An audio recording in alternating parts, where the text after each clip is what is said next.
Okay,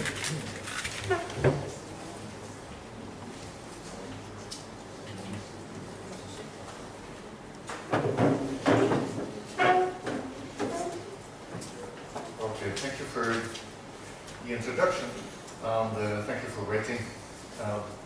Those who will be late can follow the rest of the slides later, because this workshop will give 2 or 3 large presentations with an enormous amount of information. But you will get the slides and the presentations and the additional material afterwards tomorrow. So don't worry, and you do not have to make frantic notes simply because too much information is shared. The presentations contain a lot of information that is actually meant as a reference guide. A guide handbook with a lot of checklists for you to work with and to come back. So, with further ado, maybe you can tap on the next slide.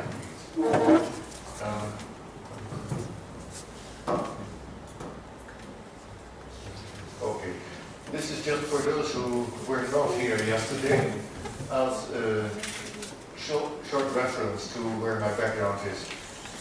As you can see, I have a double background, both in academia as well as in industry.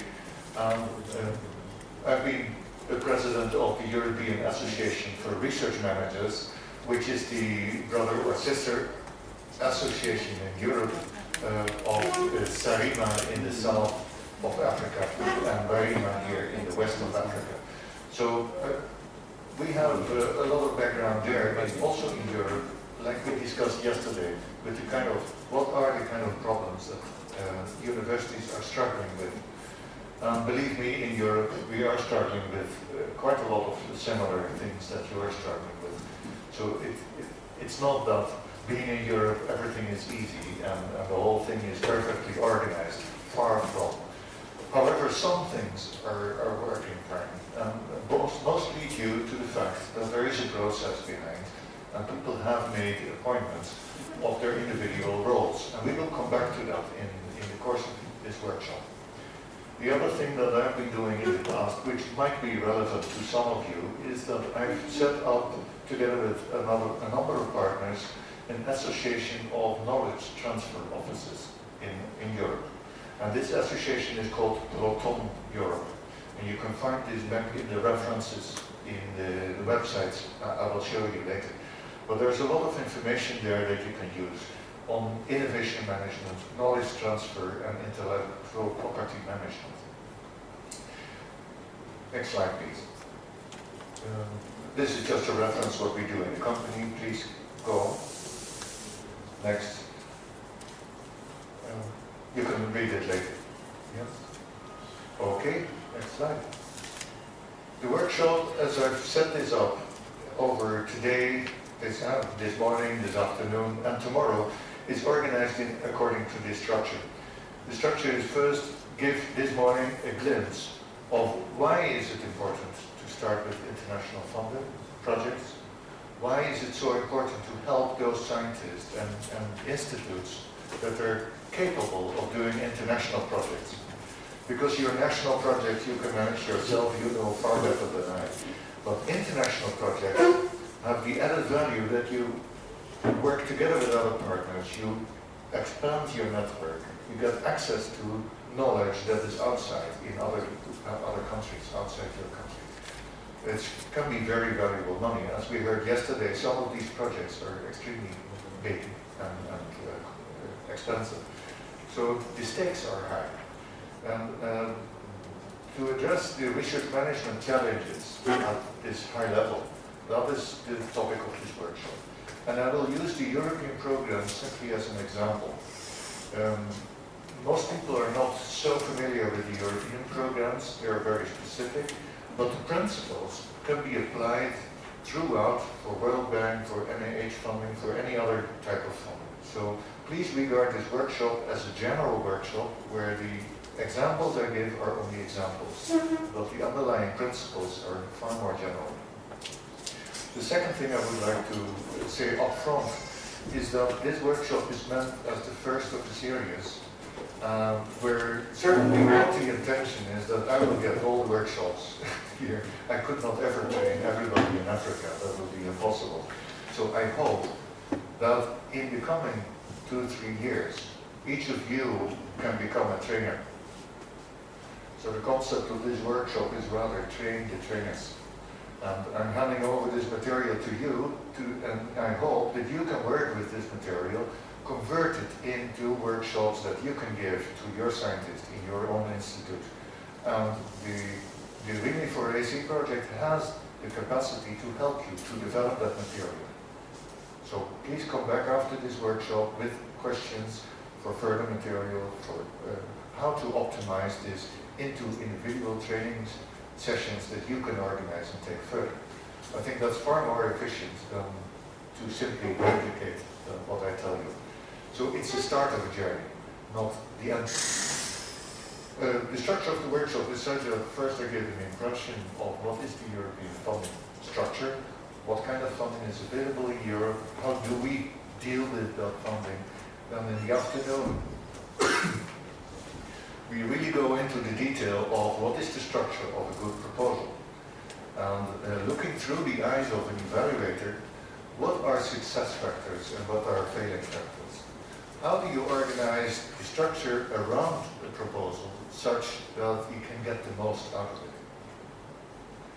And then tomorrow, we will have 1 or 2 exercises. If time permits, we can actually go and do exercises ourselves. Otherwise, if we are running out of time, you can use these exercises in your own workshop. And then tomorrow, I will focus more on the management administration aspects, finance, and intellectual property and governance. There will be plenty of time for discussions tomorrow as well, to come back and discuss the material that we have done today. So this is a little bit what to expect. Next one, please. Okay. So first, let's go to the structure of European funding, and what is international funding by definition. Why go for the difficult projects of international funding? Where is the added value of going through all that hassle? Next one. I really would like to take you one step back and not just like most people do. First, go to the programs, look at the calls and see how much money there is in Brussels. But first, why not first have a strategic question? What do you want to achieve? Why would you want to ask for money from Brussels, and how do you want to use it? What are your opportunities that you can get with that money, with that subsidy? Some of them are positive, like developing new products, developing new processes, getting access to materials that you don't have in-house here, getting access to expertise or infrastructure, testing materials, pilot fields that you do not have here, or getting access to databases of European partners, perfect experts that know how to solve a problem that you cannot solve here. So those are positive reasons to enter into international projects. But there are also negative reasons, and these are important for you as leaders in universities. If you want to maintain a top position, you have to retain your top experts. You have to offer them an encouraging environment with sufficient infrastructure, with good testing equipment, with good people around them. You have to attract your top talent and keep them. Now that is not just a matter of money.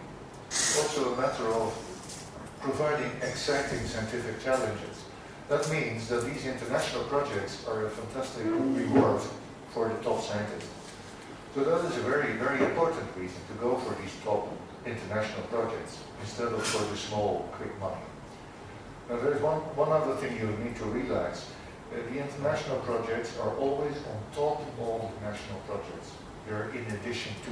They should not replace your existing financing for salaries and building and equipment. It's on top of it. Then do extra things. And I will come back to that later. Next one, please. So I would like to summarize this part really as, first you need to do the exercise in your team or your institute at the strategic level to see where is the value in a proposal. if one of your scientists or yourself come up with an idea for a project, where is the value? Is it just in the number of publications, or do you want to build new equipment, or do you want to solve an exciting problem, a really important problem in the long term? Or do you want to attract scientists from Europe into your lab, or the other way around? I'm not talking about big projects always. Sometimes you need to start small projects with small collaborations, send down one or two scientists to prepare for a much larger project later. So please don't underestimate the value of small projects and exchanges of scientists and students as a preparation for much larger projects later. And you see that I define value very broadly. Value is not just publications or commercialization or getting money. Its value is in creating an environment. As I said yesterday, research management is more than project management. Research management is maintaining and creating that environment where you can keep the people happy and encourage innovation to happen in your institute. And then, with that objective, the public funding, the subsidy, is only to lower the risk. Research, and especially international research, is highly risky business. But the subsidy helps you to do things with a lower risk. Next, please. Now, there are many, many different funding sources. I mean, hundreds, thousands maybe. And after having done the previous exercise, the thinking exercise from where do you position yourself and what do you want to get out of a project, then you can start choosing what is the right funding mechanism. Some of the projects may be much better fit for a national project, and then you should aim to get the national funding first. Other projects are far better fit for international exchange, and I will give examples later. Under the mobility program, the European Commission does fund exchange of scientists. These are small projects. And then finally there are of course the very big international projects that are program and problem oriented. And that is what the Framework 7 program is about. Similar to NIH, similar to some of the larger international funding structures. So use the Framework 7 projects really as an add-on, a strategic instrument, not just to get quick money. It's not quick money. As somebody said yesterday, one of our bottlenecks is to get access to funding, and it takes 18 months. Well, unfortunately, this is the same thing. You apply for something and you get the money if you're successful only 1 year, 1.5 years later. So it is a strategic long-term subsidy instrument. Highly valuable, but you have to think in long term. Next one, please. An additional warning. I don't want to tell the rosy story that it's easy. It's not. If you want to compete at this level, you have to be in the top 10%, the best teams in the world. The good thing is that you don't have to do this alone. You can rely on your good partners. And if there are the best teams in the world, then you can be among the best teams in the world if you work good together. So it is a matter of cooperation with good teams and being very, very selective. It's not about begging, please have me in your consortium. It's really about creating equal partnerships, equal to the University of Cambridge, to the Institut de Recherche et Développement in Paris, or Institut Pasteur in Paris. You can be equal. If you're well organized, you present yourself, you have something valuable in your head or in your laboratory, you can be an equal partner. Now there's one other thing. If you work in these international projects, you work with teams from many different cultures. That requires an additional complexity to handle different cultures. That goes beyond simple project management. And I will come back to this during the workshop on the social factors, the soft skills that would be needed for a research manager to manage an international project. It's not that easy. And people will assume things from you that may not be true. You may assume things from European partners, that may not be true. Even inside Europe, we are having these struggles. Can you imagine a Swedish team working with a Greek team and a German team? They react very, very differently. So they have to adhere to that complexity and build in more flexibility than in general project management, management of projects. It's a little bit more complicated than building a house. Again, I will come back to that in the afternoon. The main reason, and this is something you can explain in your proposal very well, why do you want to do international cooperative projects? Because the problems are international. Because the challenges are global. Big challenges like poverty, like drought, misuse of poor lands, like big infectious diseases. We all know HIV/AIDS, but there are more. Malaria, TB, simple things like use of water, management of water in land use. Those are global challenges. Global challenges are climate change.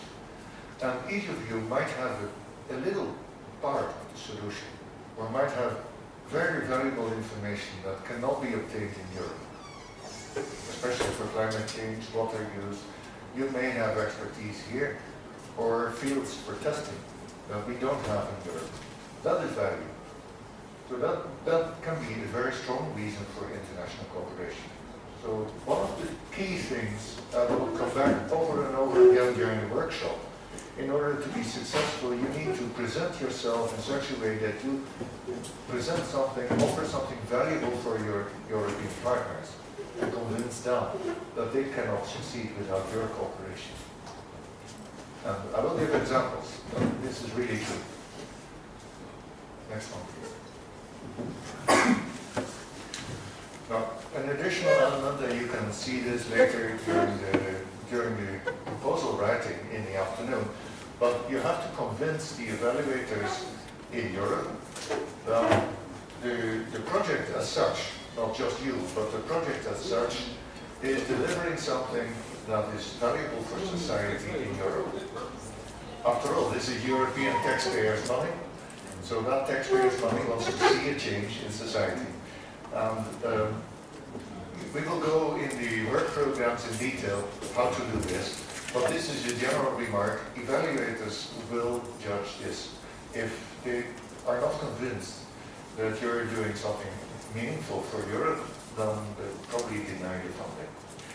Now, nothing bars you from working on a global problem that exists in Europe and in Africa, like malaria. Malaria, we have now the first countries in the Mediterranean that are facing malaria for the first time because of migration, because of climate change. Malaria is an increasing problem. So working on prevention and treatment of malaria is also good. Just one example. Another example is water management in drought. In the south of Spain, south of Italy, and Greece, we have a big problem with drought. So if you have solutions there for more effective water management, that could be very good for agriculture in Spain. So that's an example. Next one, please. So creating new ideas, creating new applications, which is important for industry. That will come back over and over again, because in the European programs, industry is very welcome to participate. In some projects, it's even mandatory. And don't forget, it's fun. It's really fun to work with different cultures, with teams across the world, to invite them to come here, enjoy the good food in Nederland, have good meetings, and enjoy getting access to each other's networks. That is long-term value. That is far beyond the few applications that you produce. So please keep that in mind too. The motivation of the team is a foundation for future projects. Next one, please. Now, if you start reading the programs, and I tell you this is a very important slide, because if you start reading the work programs of the European Commission, you see a lot of text, endless text about policy documents on what we want to achieve there. But this slide is actually the summary of what we want to achieve in Europe. Why the European taxpayers' money is invested in research and development projects. It's a variant of the triple helix. You see here, of course, the triple helix is an old model. This is the second generation, if you like. The triple helix says government, academia, and industry need to collaborate. Yeah, okay, that's fine. But the big question is how? How are you going to do this? What the real reason for that collaboration is that it's important for society to use talent from education to educate and to cultivate the next generation leaders, to generate people that are doing excellent research. So from education to research, there's a flow of people. There's also a flow of people from education to industry, to innovate, to be the industry leaders. So education is the basis of it all. When you go to research in universities and research institutes, you do excellent research. That's not only important for new applications for industry, technology transfer from new applications to innovate in industry, but it's also important to innovate education. Because otherwise education will be old and not being innovated with fresh ideas and new concepts. So there's a strong link between excellent research and excellent education. That is a strategic issue in the university. To have people very strongly interact among disciplines between education and different research fields, especially interdisciplinary research. And then there is finally a link between industry that innovates and tells you what are the problems in society, and that should flow back into new research and into better education that is relevant to society. So you see the triangle feeds back in all directions. And that is a basis for a very good capacity building project. If you transfer knowledge in all these different directions, and you understand that, then you address all the research policy documents in Europe in one slide. And the result of all of that is turning knowledge into value for society, turning knowledge-based society into social economic return, jobs and economic growth and quality of life for people. Those are big words, but this is the reason why all that money is invested in research, and it's long-term. And that is far more complex than just publications, having an innovative product, selling it to industry, and that industry has somehow to sell it to the market. There's far more going on there. It's more of a holistic picture there. Doing this requires some open innovation, and that's the other new concept that is emerging now more and more in the last years, is that you have to share that knowledge in order to cooperate. And I will come back with a number of examples how to do that later. But this is a really important slide. Okay, next. We get down into business of the Framework 7 program. Small reminder, I talked about industry. You know, industry is not just uniform. You have big industries, small, medium enterprises, and micro enterprises. The definition of a small and medium enterprise in Europe is this. It has to be less than 250 people in the staff, less than 50 million euros in turnover, or 43 million euros in the annual balance. So that's far bigger than some of the definitions that are used in most African countries, where they call a micro or a small medium enterprise something like 50 people or 100 people. It's a fairly big definition. There's a third element to call an enterprise a small medium enterprise. The third one is there's a certain level of independence. It cannot be a full daughter of a big company. Like Monsanto, if they have a daughter firm here in Algeria with 50 people working with 10 million euro turnover, it's still 100% daughter of Monsanto. It's not a small medium enterprise. Now this is important because in the funding instruments you will see that small medium enterprises have the same rights as universities. They get a preferential subsidy rate. They get preferential treatment and they get more money than big enterprises. So please keep this in mind as a reference. What is a small medium enterprise? The small medium enterprises from Nigeria are treated as an equal partner to any small medium enterprise anywhere else. So these are important. If you have SMEs in Nigeria that you work with, please encourage them to be partner in these programs because it's an added bonus in the evaluation. Next one, please.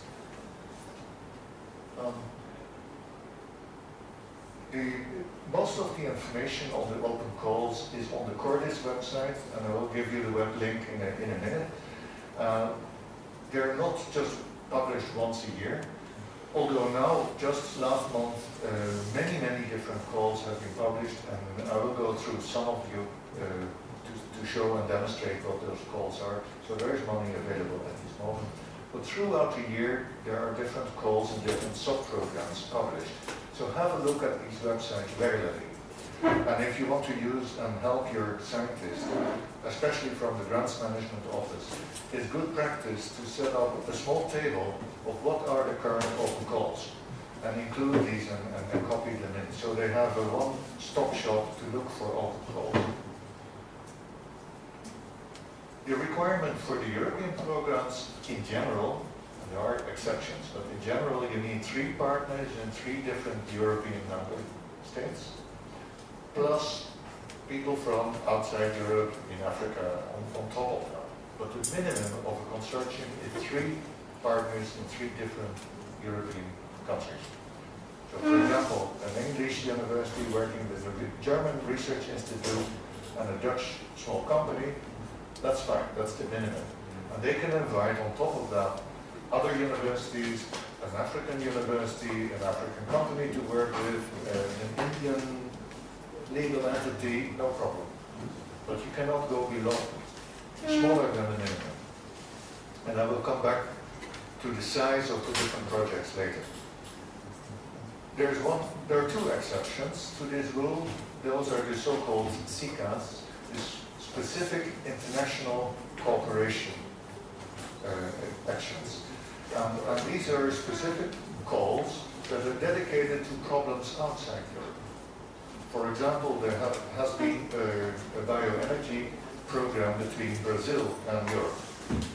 So the only consortia that could apply were those where there were at least 2 European partners in 2 different countries, plus at least 2 Brazilian partners in 2 different states.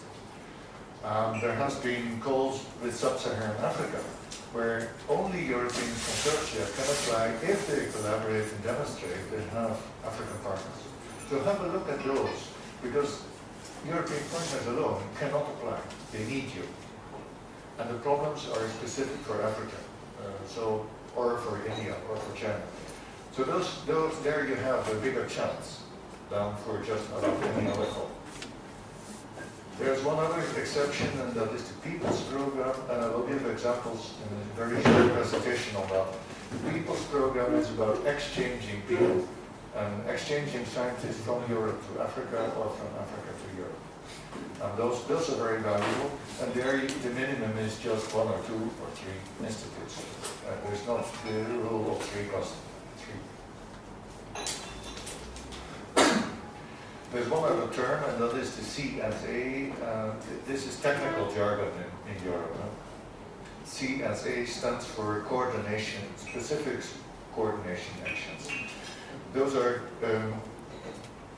projects that are not paying for research in the laboratory or in the field, but they pay for networking, for organizing a conference, or organizing a series of workshops to address an issue that is common to the research field. For example, if there is a problem with standardization in the software industry, you need to agree on the next generation standards or interfaces. You write a coordination action like that, you assemble industry and academia, and you develop and agree on that standard, and you invite government to agree and subscribe that as well. So those are not research, but they do enable further research. They can be used for an organization, for a conference, to bring all the people together in one research field and to discuss what is this next generation challenge. For example, in cardiovascular research, how do you build the next artificial heart? You need many, many people to discuss that. And if you bring them together in big conferences, including industry and hospitals, you can set out a program for research for the next 10 years. So that is where these coordination and support actions are for. They're not for the research, but they're a great means to encourage networks and to prepare consortia for larger projects.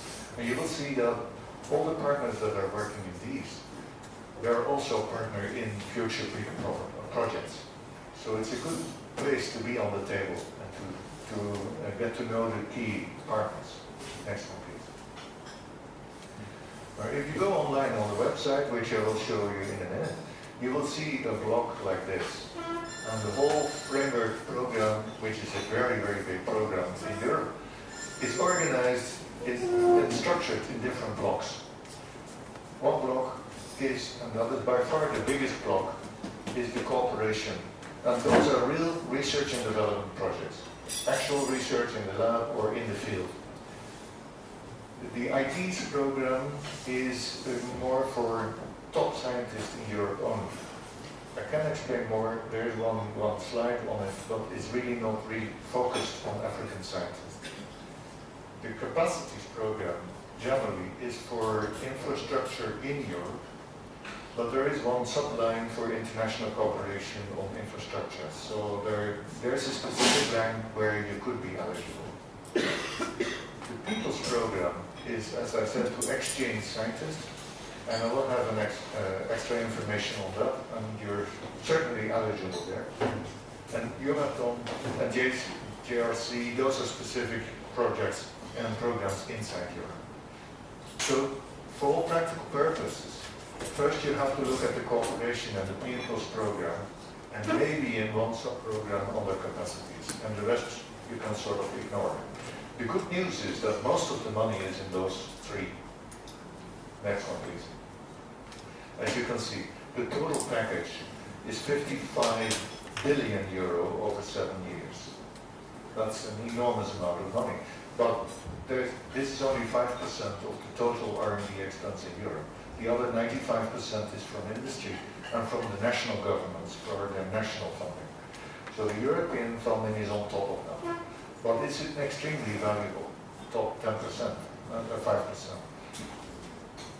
And it's meant to pay for international cooperation, where the national programs would only fund their national universities. The European Commission would fund the international consortium. So there's a clear difference there. If we go to the next slide. Next slide, please. Yeah. Under the cooperation program, the biggest chunk, it's divided per theme. And you see that each theme has their own emphasis on where the big challenges in research are. In health, in ICT, software and hardware development, in nanosciences, nanomaterials, production processes, in energy. Now, I can urge you, if you're working in the energy field, for example, you're in energy lab, then please have a look in some of the other programs, because on the nanotechnologies, you might find a call for catalysts that are very important for cars and for fuel production or cleaning up. That is energy, but it's linked to it. But it's placed under the nano materials program. Or under health, you find things that are far more related to ICT or to biotechnology and agriculture, like nutraceuticals. Nutraceuticals is an overlapping field between health and agriculture and food. So please do read the other programs and have a look where your scientists actually fit. And sometimes you have lots of surprises, like a geneticist working in a nutraceutical program under the health program. Those links are perfectly possible. Next one, please. Sorry, one remark for those who are working in the social or the cultural sciences. There is a program on the socio-economic sciences and humanities. So the humanities have their own funding program, but nothing bars you. On the contrary, it's encouraged that you, as a sociologist or an anthropologist or a language specialist, can work in a consortium that has a different purpose. To give you one example, I was in Cameroon a month ago or so, two months, time flies, and there was a group working in the language department addressing the indigenous knowledge on plants. They have an idea to send out a team out on the field with a language specialist, a cultural anthropologist to work with local tribes, and the biotechnologist and a plant biologist to look at which plants can be used for what. And I suggested them bring a clinical biologist with me or a toxicologist. They might know which plants are used for medicinal purposes and can be treated for diseases. Now that is multidisciplinary research where the language specialist is as important as the biologist. And this is an example of European projects, that kind of thinking. So if you have language specialists, socialists, and any sociologists, they can work in any other program too. And I will give these examples throughout the workshop. But please pass on that philosophy to the scientists you are training in your workshops, because it's definitely problem-oriented research we are talking about, not discipline-focused. That's important to realize. Next one, please. This is the money distribution for each theme. And you will see that food and agriculture, for example, has a smaller slice. However, if you find your niche right in there, it doesn't matter if you can get a lot of money in there. You might have a bigger chance than going for the bigger programs. Next, please. This is the summary for the IDs program. As I said, it's not really available for African researchers. It's really for scientists working in Europe. Unless you would have an African scientist that works at Nobel Prize level and would like to do research in Europe at that level, they can apply. But it's not for doing research outside. Next. Under the capacities program, you have there two levels. One is specific research for SMEs. This is very market-oriented applied research.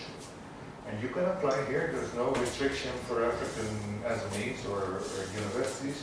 And I will give an example of the structure of such a program. And then there's policy research. So it's not only laboratory, but also literature or policy-related research that can be funded. If it's important for research policies in Europe, you may have solutions for certain policies or certain standards that you have developed here in Africa that could be very relevant for Europe.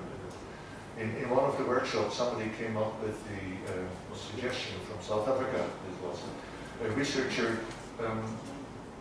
very experienced in working with multicultural tribes on the countryside, very close to a city.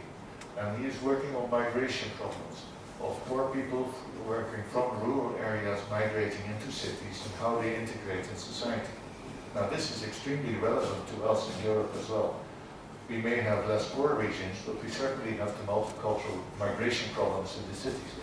So any solution or good working practice that has been developed in South Africa could even be transferred to Europe.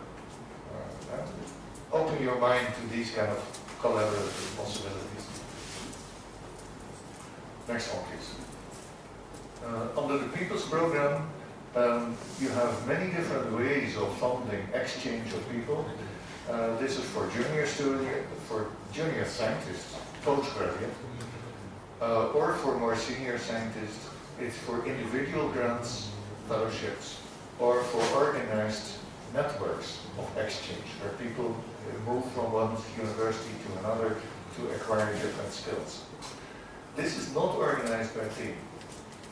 So the research topic is completely free.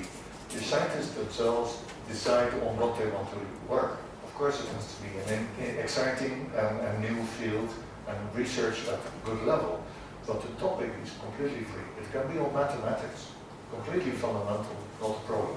The purpose of these programs is really to exchange knowledge, not by written means or by licensing, but exchange and transfer knowledge by moving the brains, to move the knowledge in its context. And this is even open for research managers. So it's not only for scientists, but recently the European Commission has opened this also for administrative staff helping researchers, or for knowledge transfer officers, or for research managers, directors, to learn from each other. So you could write a grant for this with the grants management offices of 2-3 universities, together with 2-3 universities in Europe, and organize an exchange. That's good money, 100% subsidy, 100%. So it's an idea that I would like to stimulate and that you think about it. And on the Verima, maybe you can do a coordinated action here, a joint action of a number of universities working together with a group like that in Europe. And I'm on the board of one of the associations that are stimulating this in Europe, so we have the contacts. If you could find the other presentation that is open, there's a second presentation. If you can switch to that one.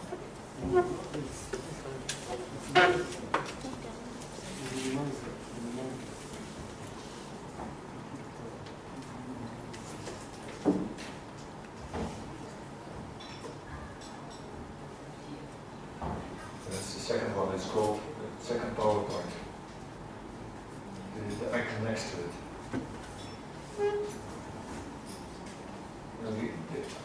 The other icon of the PowerPoint.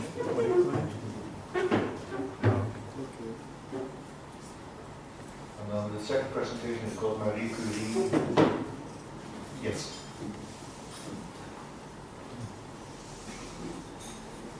This is a presentation from the European Commission directly. They gave me a copy. This will be in your package. I'm not going to present all details, but it gives much more detail on the Marie Curie program and the web links where you can find much more information on this. So if you go quickly, next one please. Next one please. Next. You see that mobility is interpreted here as geographical, international mobility from one country to another, or from, for example, Africa to Europe, or sectorial, from industry to academia, or academia to industry. And I will give an example of one of those projects.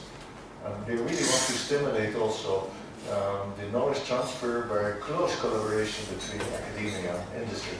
I think that's in the long term extremely valuable. And then of course there are different levels, junior scientists or very, very senior scientists moving to another laboratory or institute for short periods like 2 months, sabbatical, or even for up to 2 years. These are paid for full salary, plus expenses, no equipment, but some bench fee in the laboratory is allowed, plus all the travel costs and all that. Next one, please. You tap a few times. Those are individual fellowships. Yes? Tap. And tap one. And next one. There are also a special scheme which is completely new now, since a few months. It's called ESS. Next one. Next. Next. ESS, you see there, co-funded ESS. ESS is a specific program that is specifically for moving outside Europe, scientists from outside Europe to Europe, or European scientists to here. It's not for intra-European exchange, but for international global exchange. And I know that the success rate is high because there are not many people applying for this. And I know that only in South Africa they have 2 grants, and in the rest of Africa I'm not familiar of any country who has obtained any of these grants yet. I know that the European Commission is eager to stimulate African participation there. So please have a look. I think the deadlines are later this year, so there's still time. And And IAPP is the Industrial Exchange. That is the program where in any country you can exchange scientists to industry or industry to academia. And science managers, as I said, are applicable. They can be part of this exchange. Okay, next one. And that is the website where you find most of this information. So please have a look regularly on these websites because there's an enormous information about behind this. Next. And also this website, this portal, is interesting because here there are job vacancies. So if a university in Europe has obtained a grant and they're looking for a scientist from abroad, this is a fantastic opportunity to look for positions there. And you can post your own position too. So it's a free exchange and job portal, and for young scientists and especially postdocs who are looking for the next challenge in their career, this is a great portal to have a look at. So I just give that as an advice. Maybe we can go back to the previous presentation. If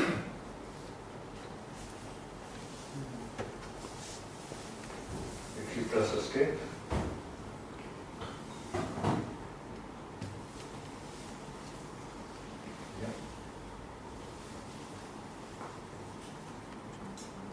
So from here to starting with the 28th. Slide 28.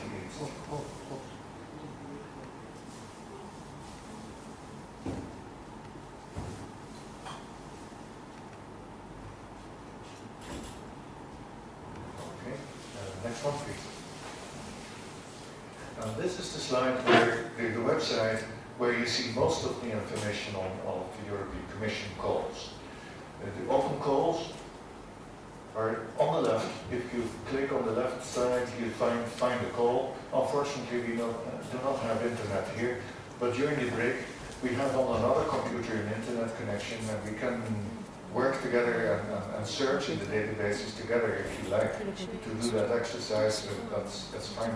We can do this later.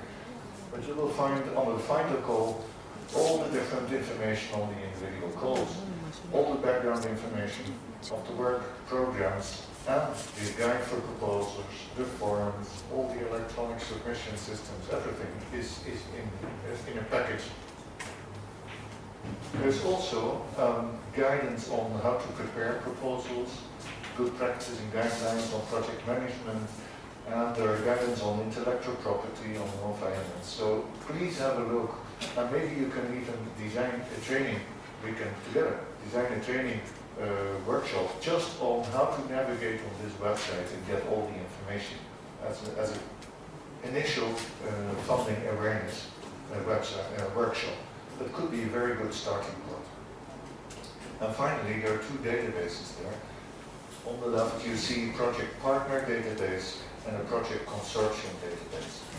And that means that you can search in all the projects that have been funded throughout all the previous programs by the European Commission. All the data of the project partners, their coordinators, and the content and the results are all there, including telephone numbers, emails, everything. And from there you can click through to the successful coordinators. And this is one of the means on how to find European partners that are successful. You look for coordinators that have coordinated projects in your field. They know the rules, they know how to coordinate projects, and then you approach them with your idea for a proposal. And you say, look, I have an abstract here, I will come back to that later. I have an abstract, I have an idea what we can do. Would you like to be a coordinator of a consortium, and maybe you know other partners from previous projects that can work together with us to do this new proposal? And that is the best way to start a new consortium, I can tell you. We do this in Europe as well. Of course you can work and walk around on the sector conferences. If you're a cardiologist, you go to cardiologist conferences, but you only meet cardiologists. You do not meet medium enterprises, you do not meet biologists or material scientists or ICT experts. And all of those you might need for a project. So this is a way to look for partners outside your own field and for experienced partners that can help you to go through the first time in a negotiation. It also is good as a preparation before you start writing a proposal to see what has been done already. Because quite often people come back with the same idea a few years later, and then you find out that the previous project has been done already. And you can learn from the basis, the status of the art, and where are the problems that have not been attacked yet. So that's very valuable to do as a preparation. And you have to demonstrate in your proposal that you know what has been done and why the previous solutions did not work, or how your solution will bring a real innovative idea. Next one, please. This is a reference slide for you to use if your scientists are starting to read the programs and they find a call and then they say, what is that integrated project, a STRAP, a CSA, what the hell is that? I don't understand that language. This is a little bit of an explanation. I explained to you already the People's Program. I explained a little bit the SICA measures, the specific international cooperation actions. They have requirements to collaborate between Europe and other continents, and it's 2 + 2. Minimum is 2 European partners and 2 European international partners. Again, a partner can be a university or an institute or a medium enterprise or a government agency. A partner is a legal entity. Even governments or international organizations can be a partner. Non-government organizations, small health organizations can be a partner. The coordination and specific support actions, as I said, these are not for research but for networking and conferences. They pay 100% subsidy. There's no risk involved, so they pay the full subsidy. The minimum is 1 partner. However, that 1 partner has to be an international organization that creates an impact. And I will give an example of this project. So it cannot be just a local tiny university somewhere in Poland if they have no connections with Spain and UK and other parts of Europe. Then it's a Polish project. It should be an international project. But that 1 partner could be an international association, or it could be a network of universities. If that's a legal entity, that 1 network, like the European University Association, is 1 partner, but it's a partner with 800 universities as members. And then we go to the top 2, which are the real coordination research projects. And there are 2 sizes, large and small. Small means, as you see, less than €6 million budget. That's not really small, no? But in European terms, this is considered small. The average I see as evaluator is between 5 and 10 partners. So although the minimum is 3, the average is 5 to 10 partners, usually around €3 million subsidy. Less than 4 years, and they call this small focused projects because they have a very focused aim, an objective to develop 1 test, or develop 1 product, or to solve 1 smaller problem. International, but smaller problem, a defined thing. Let me give you 1 example. A university has developed a test, somebody has a database with samples, and a third one knows how to validate the test with those samples. You do that, and the end result of the project is a validated test that then can be transferred to industry. What the industry does falls behind the project. So this is small focus project. The larger projects are really large. They change sectors.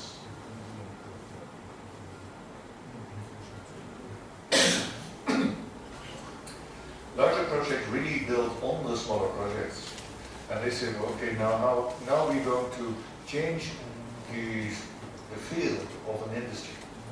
For example, develop the next generation computer chips. that's not something that not even Philips can do alone. They need to collaborate with many different partners. Those are projects like 13 million euros over 6 years. That is not something you can start here. I would never start it. So you start with smaller projects like the People's Program, you get to know European partners, you talk with them, you then develop and get into a smaller projects and develop a research project over a few years. And with 3 million euros you can do a lot of research.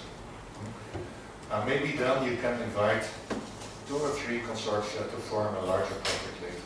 So that has happened. But it's just that you know what it is, purpose is. Next one, please. Next. Yes, I think this is a useful moment to have a coffee break now. Just to lubricate our throats. And then the second half of this presentation until lunch, we will have a lot of information that I can zip very, very quickly through the slides because it's examples and websites where you can find information. And we can dig out one work program and have a look at how to read the call, how to interpret that language. And that is something that could be given a good start until lunch. If there are any questions, please ask them through the coffee, and we take like 15-20 minutes. Is that okay? Maybe 20 minutes.